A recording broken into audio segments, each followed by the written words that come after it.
السلام عليكم ورحمة الله وبركاته على كل متابعين ومتابعين قناة همة الأباني.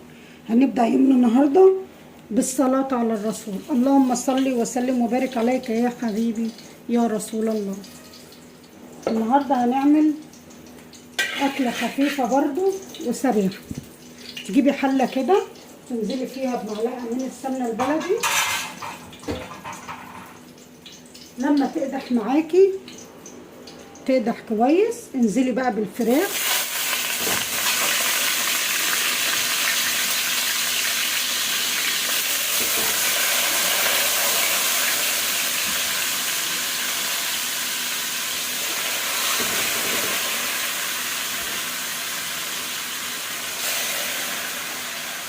شوحيها كويس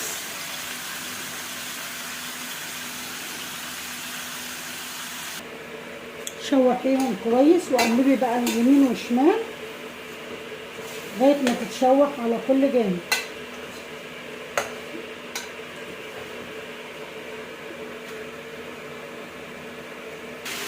بعد ما اتشوحت انزلي بقى بطماطمايه وبصلتين حلوين كده، وانزلي بقى بالبهارات، ورق لوري، فلفل اسمر، السبع بهارات، حطي وحدتين حبهان وشوحيهم كويس مع بعض.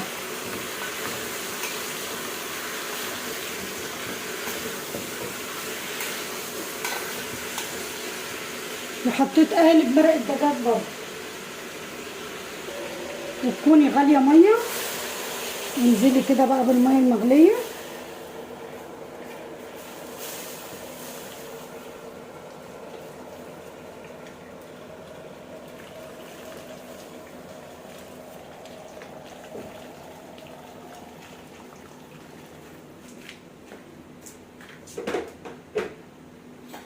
وحطي معلقه من الملح حسب الحدق اللي انت بتحبيه.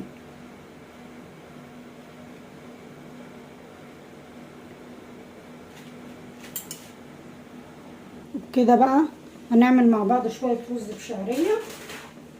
تجيبي معلقه كده من السمنه البلدي وشويه زيت،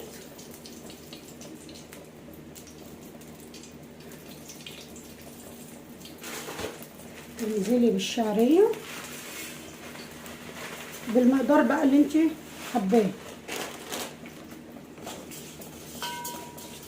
وتحمريهم كويس لغايه ما يبقى يجيبوا معاكي اللون الدهبي كده. بعد الشعريه ما جابت اللون الجولد الجميل ده، انزلي بقى بالرز، تكوني غسلاه ومصفياه كويس وتشوحيه مع الرز.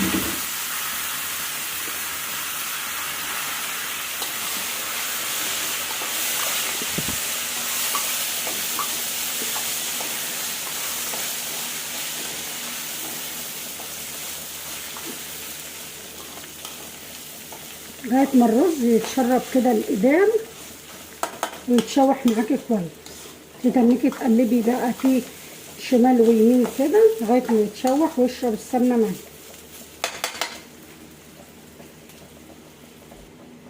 بعد ما الرز اتشوح انزلي بقى عليه بالشوربه،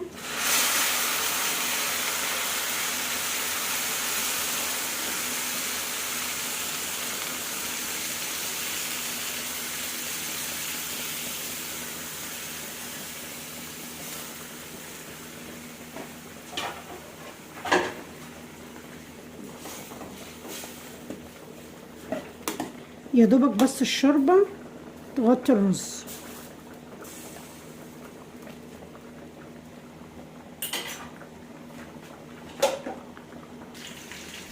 كده هنعمل شويه ملوخيه مع بعض.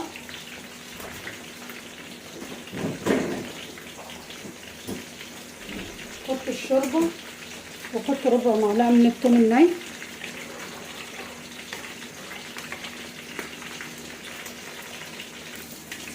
بعد كده انزلي بقى بالملوخيه،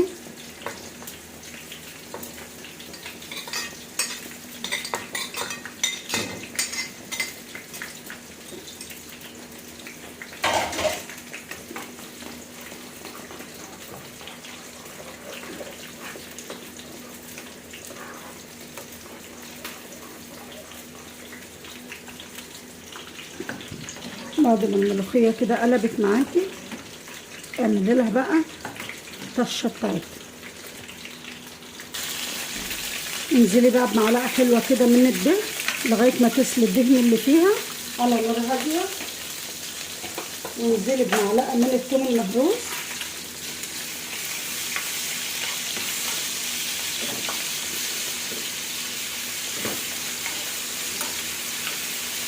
لو عايزه تعمليها بسمنه بلدي ماشي، اي نوع سمنه برضه ماشي.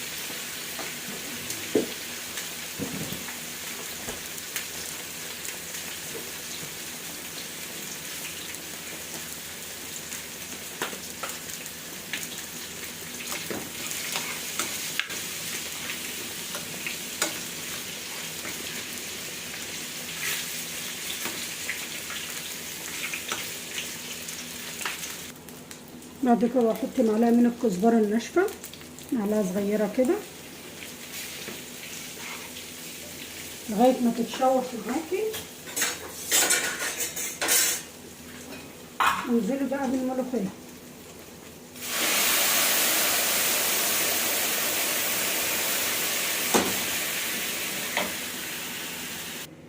وبكده حلقتنا خلصت النهارده اهو. عملنا سلطه وعملنا رز بشعريه والفراخ حمرناها، وادي الملوخيه وجمالها وريحتها اهي. فيديو خفيف النهارده، كومنت منكم حلوه كده، والسلام عليكم.